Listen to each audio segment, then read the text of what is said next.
The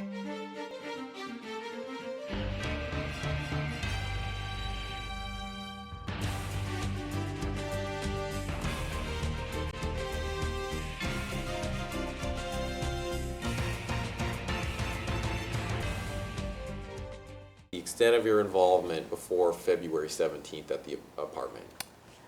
Prior to February 17th, the property located at 89 Vernon Street was handled by a management company that I turned over probably, I don't have the exact date, but in 2005, I believe, for the property management company to run several of the properties that I had owned at that time.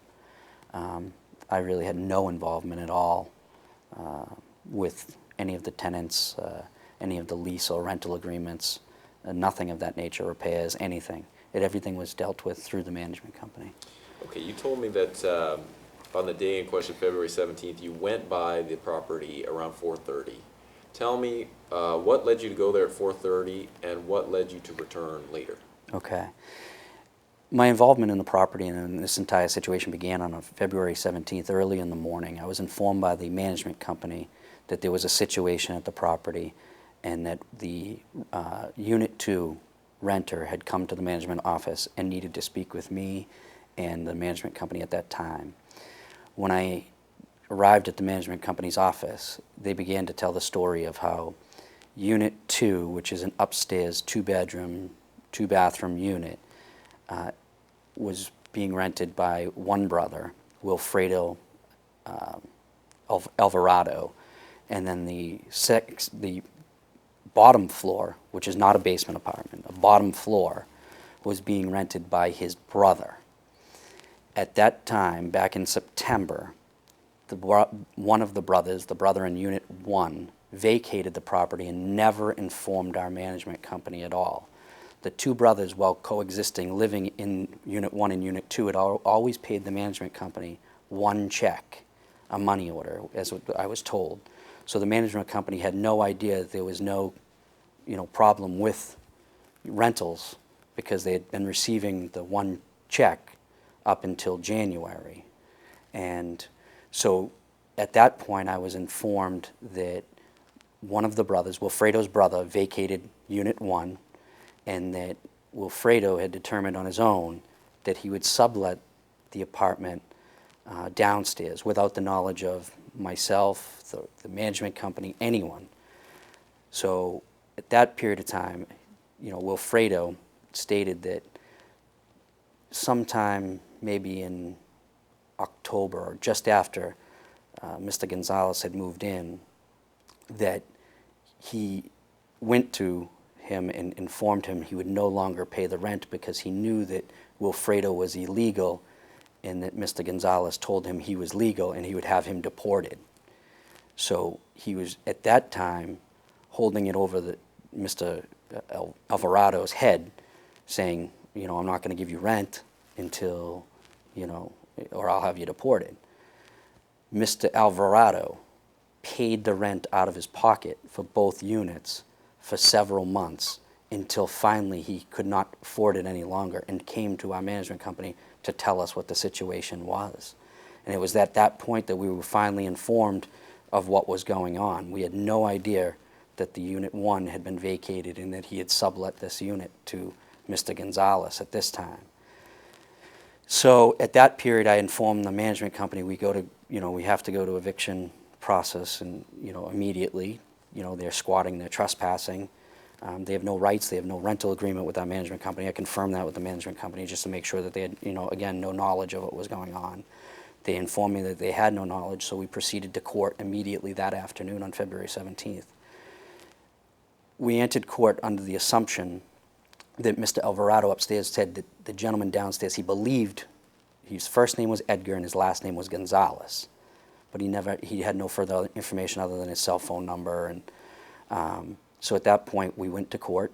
We filed documentation for the eviction process to begin. Before the judge in Waltham District Court, the judge would not hear the case. He said go through the normal eviction process, so they immediately went forward with that through the clerk's office. When we arrived at the clerk's office to file the eviction process through the court system, the courts asked us, do you know the name of the tenants? We said, well, we believe one's Edgar Gonzalez, but we believe there's other occupants within that unit.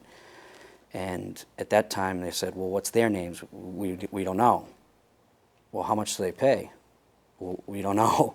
We don't have an agreement with them. They're trespassing, they're squatting. Well, they're like, all right, well, you can file your papers, I guess, with Edgar Gonzalez and then John Doe 1, John Doe 2, and any and all other occupants. So we proceeded along that line.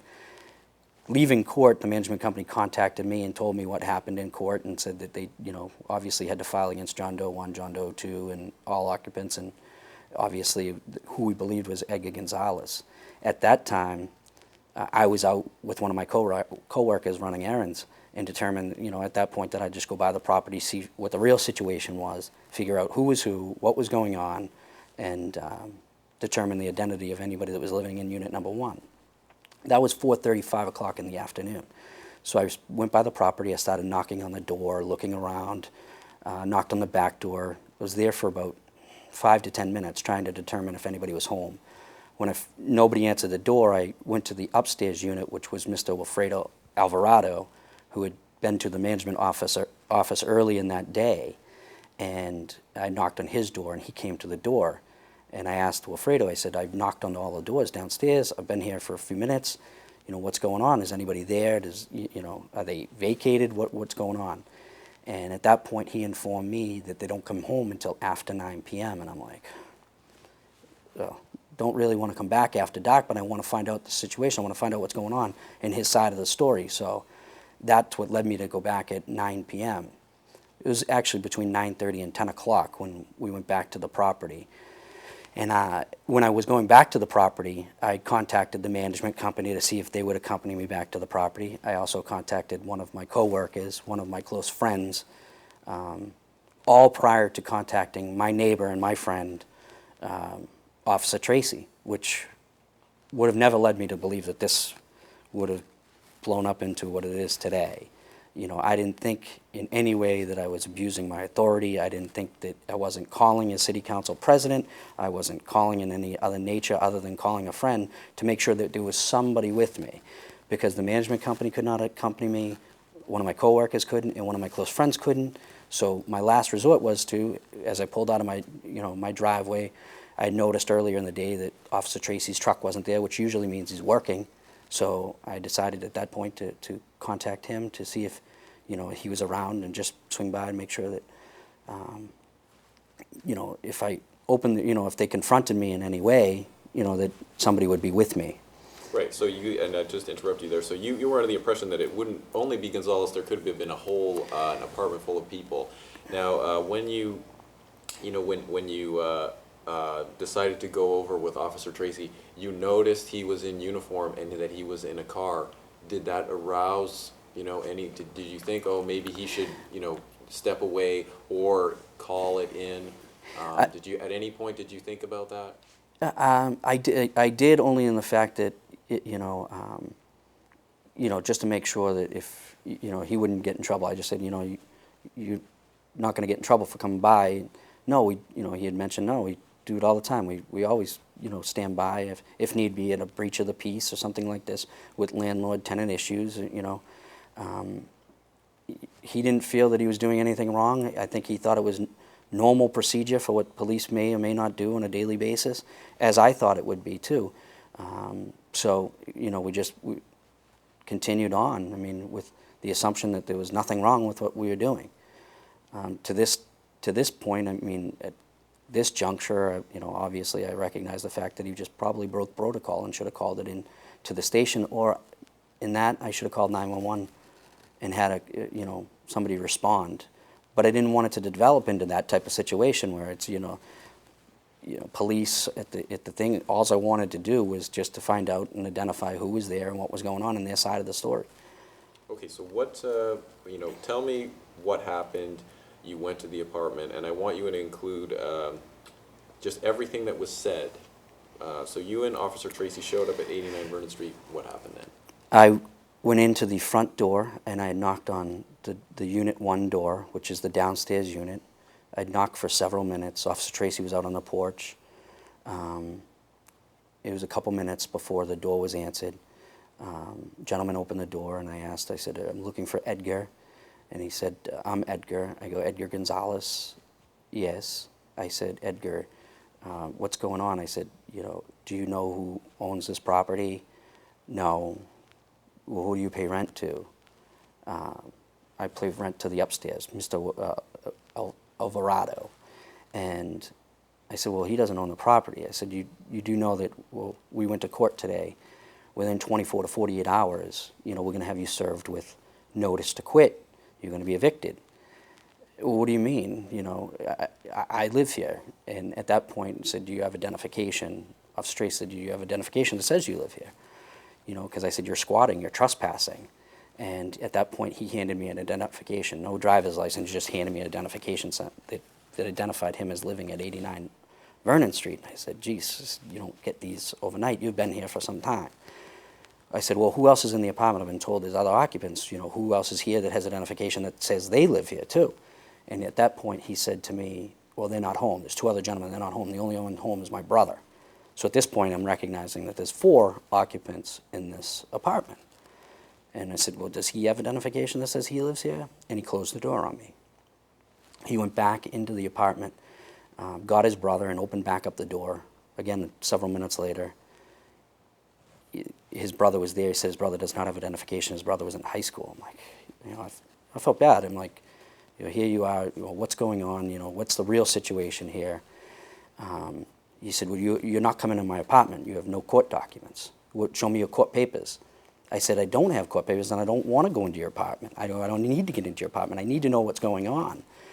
And he said, here's an N-Star bill, or as a key span, I forget what he handed me, that showed that he, again, had his name on a bill for the property. And I'm like, again, you didn't get that overnight. You've been here for some time.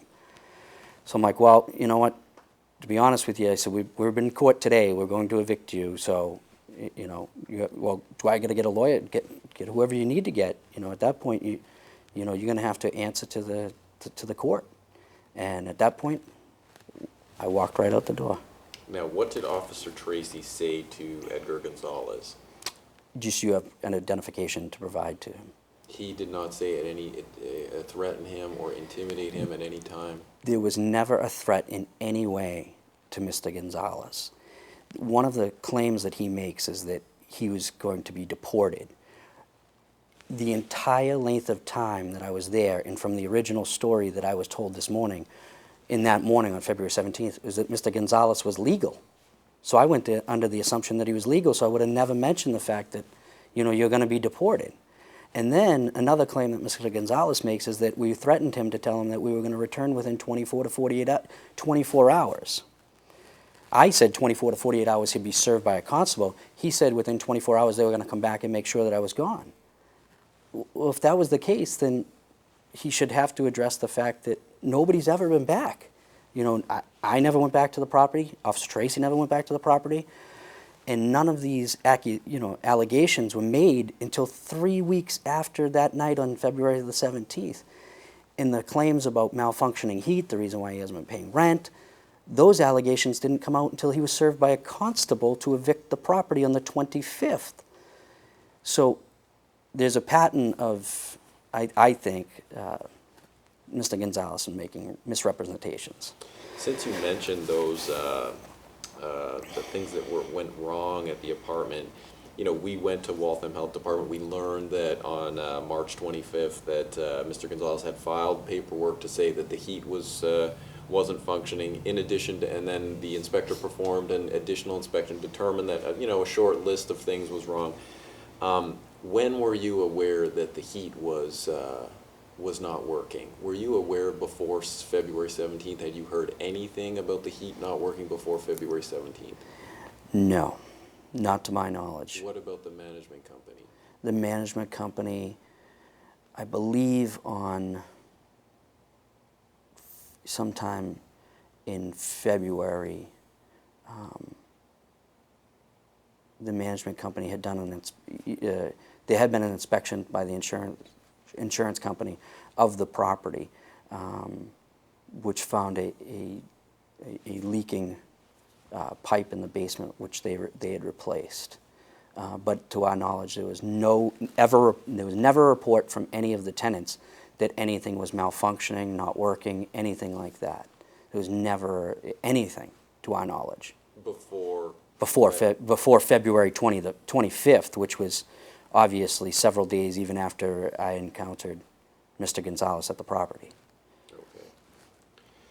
Okay. What is the status of the proceeding to evict Mr. Gonzalez? I understand he still lives there. Mr. Gonzalez is still living there. We have, originally, while the police investigation had gone on, we had tried to work with the IA investigator to come, to cooperate to fix any of the problems that might have been that Mr. Gonzalez had in the unit or the health department had in the unit. And at that point, he had refused to. He still, to this date, has not contacted the management company to come in or allow us to come into the property to address any of the issues. So to this date, we haven't been able to, go into the apartment. We've only been able to address some of the needs to the exterior of the property at this point. But we are moving forward with an eviction. Our attorneys have moved forward with the eviction process, which is a lengthy process and may be dragged out in court for what I've been told, several months. Do you fix any of the things that were raised by the health department inspection, any of the issues like with the leaking and whatnot? We did. We addressed, the hand railings, the porch, the accessibility to the unit, a couple of the questions that the malfunctioning heat. We addressed our issues, whichever they were, in the basement to make sure that, that our utilities were all in proper order. But I'm not sure that, Mr. Gonzalez has not, again, reached out to us to tell us if it was, if there was still something wrong with it or not. In the very letter from the Board of Health, which, I'd provide to you, shows you the 6 things. Most of the things internal in the unit were all minor issues that, if we were able to access the apartment, we'd be able to address immediately. Okay. So, in your opinion, is 89 Vernon Street a safe place to live? We noticed that you made an improvement to put a new like a new porch out there. Is this a property? Is this a good property for people to live in? It is. I mean, within the interior of the apartments have always been in very good condition. Ever since I bought the property, we've always tried to maintain it. The interior as best we could. I think it's safe. It's habitable. Several of my friends have lived in these apartments prior to me turning it over to the management company after they had vacated the property. And I believe during that period of time there was work done always to keep them up to code and make sure that they were good places to live. Okay. Now, you had mentioned to me earlier in my office that you were not able to get into the apartment. Do you have keys to the unit where Mr. Gonzalez lives? We do not. We do not have keys. We do not know what happened. We were never given the keys back after Mr. Alvarado's brother left and vacated. He was given keys directly to Mr. Gonzalez, we believe, when he took over that unit 1, and since then our keys do not work, are not accessible to the apartment. So we cannot gain entry into the apartment. Do you have any, and I don't know if we talked about this, do you have any issues with the management company for, it sounds like, Mr. Alvarado had an unusual arrangement with Gonzalez. The management company was overseeing this. As you said, you had no involvement. Are you worried that the management company was allowing something to happen in your property that was, basically illegal? I'm very disappointed. I mean, I don't, I didn't ever want anything like this to happen. I've never had anything happen in the past with any of my properties. The management company is a great management company, but I think this might have been an oversight at this time for something like this to happen. But again, I still believe that the property is habitable, and the interior is in good condition. I know the exterior was less than desirable on camera on some of the reports that I saw. Yeah.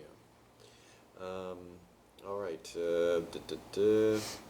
We talked about the 4 phone calls. You haven't had any problems with tenants in the past?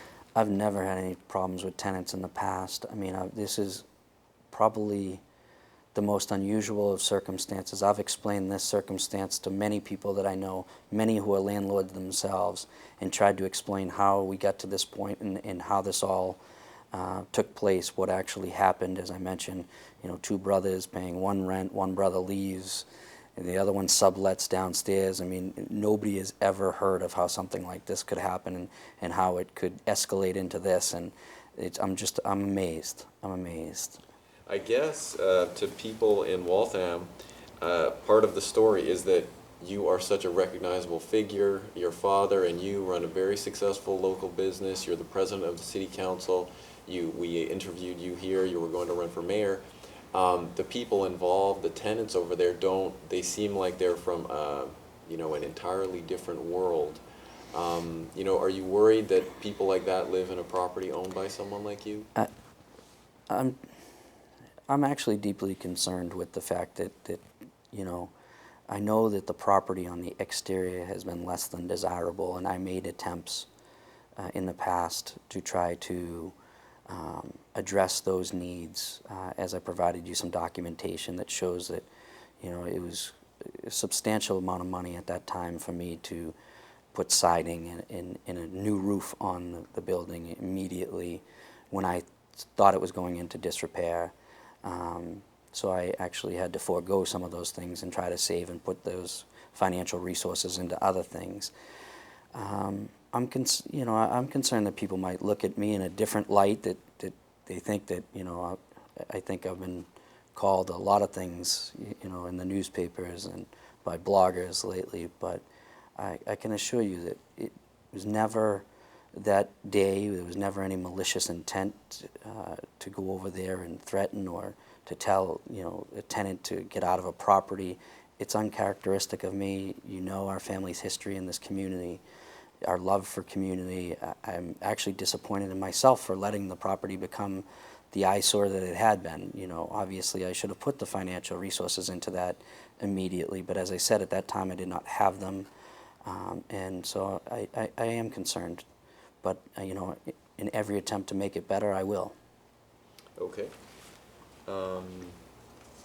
Now, and this is one question I haven't asked you, but we know that Gonzalez is still living in the building. What is your reaction to the fact that someone who does not have a rental agreement with you has been living there, and I don't know how long? Could you tell me how long it's been?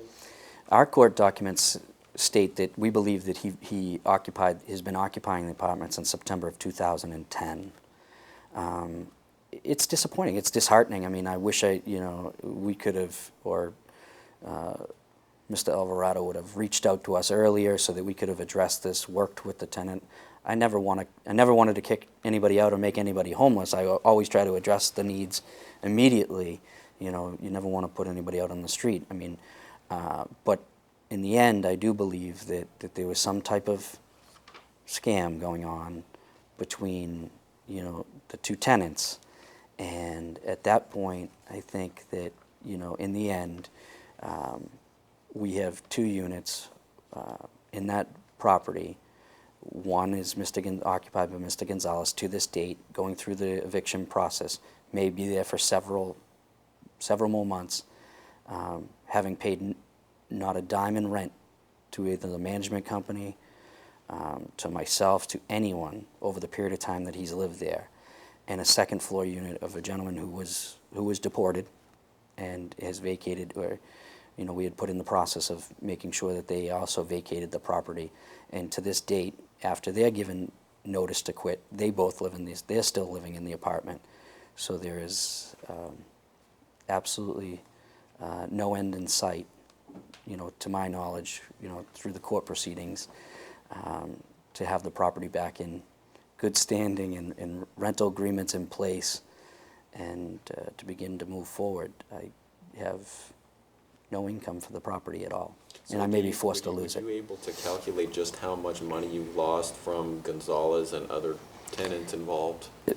The court documents show that when we were renting to Mr. Alvarado and his brother, at that period of time, the Unit 1 that's occupied by Mr. Gonzalez was paying $875 in rent, but we do not know if that's what Mr.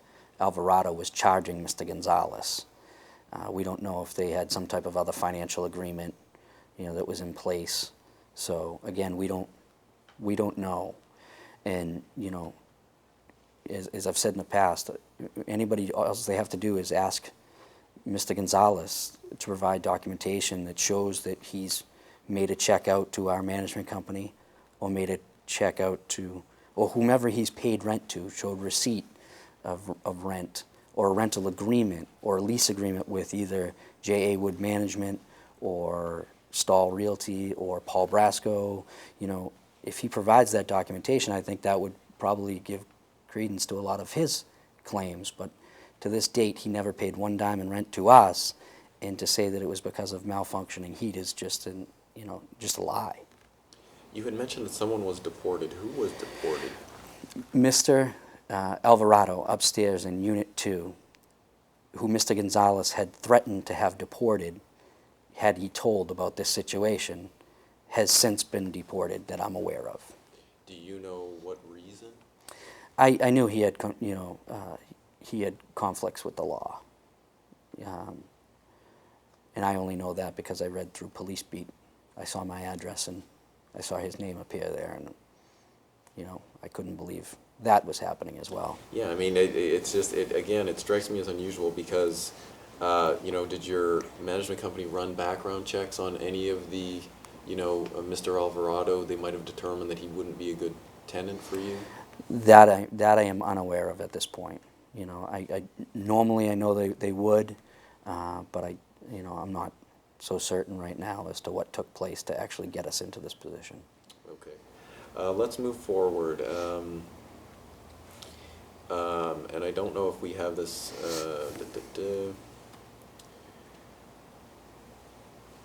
The police investigation, when did it begin and what did it involve?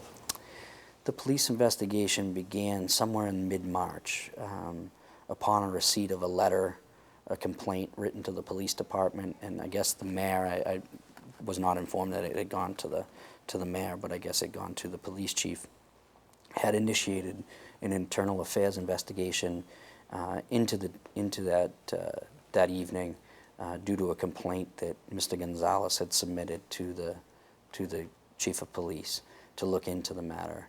And the internal affairs investigator originally questioned me somewhere in middle March. Then I had reached back out to him only several days later to tell him, that it was only, myself and Officer Tracy that had gone there that evening. And then it had, followed up with several different other interviews. I tried to keep up to rest on everything that was going on, during the investigation. But again, it's an internal affairs investigation. None of that stuff can be really, told to me other than what I know were the facts of that evening and what I had to state to the internal affairs investigator. Obviously, the biggest thing about the investigation is that Mr. Gonzalez claimed that 2 uniformed Waltham police officers came to your property on the night in question. How do you react to that? Again, it goes back to, I think, several false allegations that, in his, his letter. And since I've seen even his interview on TV, he claims that he never saw me. I'm a pretty recognizable face. I'm a pretty recognizable person, I think. And, he should have, I know that he knows that he talked to me directly. I know that, I was wearing that evening what I told the internal affairs investigator, the same thing. I was wearing what I wear to work. I was wearing my black pair of pants, what I actually have on right now, and a blue fleece pullover that I have, which actually has a country club, embroidered on it. The only uniformed officer that was present there was Officer Tracy, and I just believe that their accusations are false. That it was not 2 police officers. Indeed, he was claiming that I was the second officer involved. Tell me about your relationship with Paul Tracy.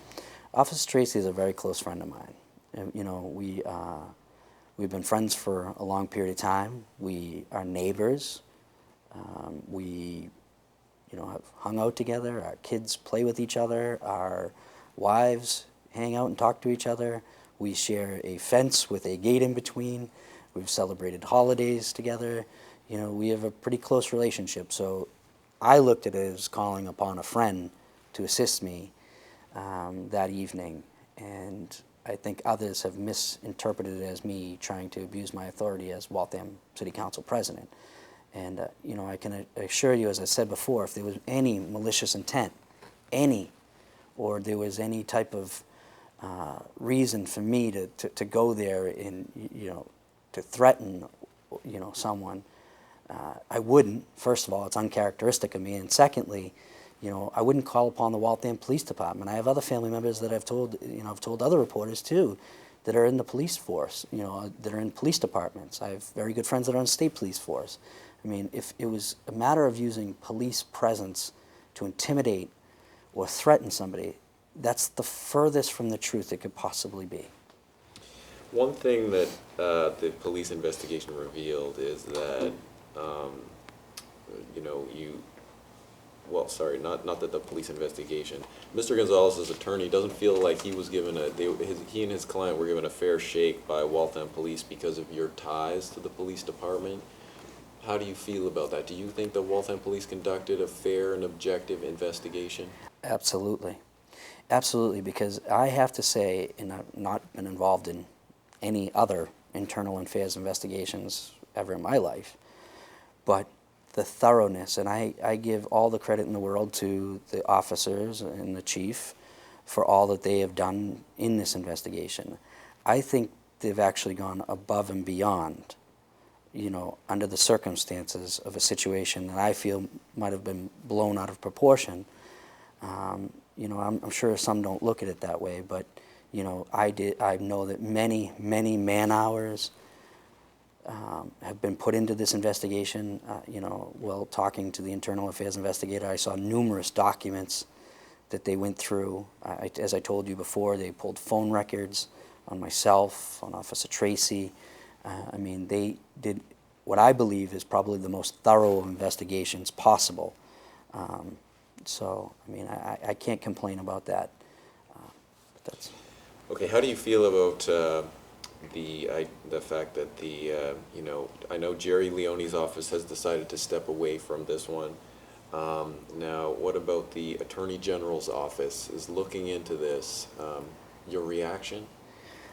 From the very beginning, I've just been disheartened over the whole thing. Obviously, it's been overwhelming to think that a situation of this nature has magnified, to this level, and to find out that, obviously that there was a district attorney, the Attorney General is looking into it now, a U.S. attorney, is just unbelievable to me. And I really am speechless when it comes to that, because I didn't think a situation like this would ever rise to that level. I know that there was nothing that we did wrong that evening. Some protocol was probably not followed, but other than that, there was nothing of the malicious nature that I talk about. And, it's disheartening, to say the least. One of the things that, one of the news reports seemed to imply that you weren't entirely honest with police investigators. Is that true? And if so, why not? No, I was absolutely I must say, I'll take that back. Originally, when I was confronted by the internal affairs investigator, I didn't understand what the complaint was, what was going on, after consulting, again, with people that I know and an attorney, so, it was my understanding, again, given the situation and telling everybody what I needed to tell them, that there was nothing wrong that we did, illegal. So there was no reason for me not to tell the internal affairs investigator everything. And so that, I reached out to the internal affairs investigator and completely told him, the entire story of what took place from beginning to end, as I just told you. Okay. Finally, two final questions. First of all, some of our research has revealed that Mr. Gonzalez or an Edgar Gonzalez owes what could be tens of thousands of dollars to other Waltham landlords. What is your reaction to that? I'm not surprised. I'm not surprised. I believe from day one, from my interaction, that this has been a scam that's been played out, before. And, I would hope that everybody understands that and looks deep down at the truth of what's going on here. I feel bad for all of the other landlords that were involved in any of his previous engagements, I should say. Okay, and finally, you're running for re-election for councilor at large, if I'm not mistaken. You received either the most or the second most votes in the last election. First of all, are you worried that this situation will affect the rapport that you have with voters? And what is your message to Waltham voters as we head into campaign season? I understand that people have questioned, my character with regard to this situation. I would hope that the citizens of Waltham know me well enough to know that this is uncharacteristic of me, and nothing like this would be something that I would do, and that these allegations will be proven to be false. The one thing is that I've always, believed in the citizens of Waltham who have given me, the trust, to serve as their voice in local government, and I would hope to continue to do so. And I think they will recognize the situation for what it is, and hopefully give me another chance to serve them in the years to come. Okay, great. Paul, is there anything either you would like to add that we haven't had a chance to go over? Any specific details we haven't had a chance to cover? I think, Chris, one of the things that a lot of people have looked at in maybe some of the other news stories, and something that you just touched upon just a moment ago, it was somewhat of poor timing on my behalf that I announced that I wasn't going to run for mayor prior to this coming to the newspapers. And again, it had nothing to do with this situation, and I think the appearance that some improprieties happened that would have forced me out of the run for mayor is furthest from the truth. I had determined, and unfortunately, just because of the timing and the busyness of day-to-day life, I had never gotten my notification to the newspapers and to the local media in a timely fashion earlier, when I would have hoped to do so. And as many of my campaign staff know, our intentions were prior to the February 17th incident. And, it had to do with more personal reasons, having 3 children, one that's only 5 months old. And as I stated in my letter before, it was the reasons of knowing the time and the effort and the energy that it would have taken to, of course, when I first decided that I was going to run for mayor, I was under the assumption that the current mayor was only going to serve 2 terms. And, I wanted to be out there in the beginning to make sure that certainly I was, one of the candidates people would consider early on.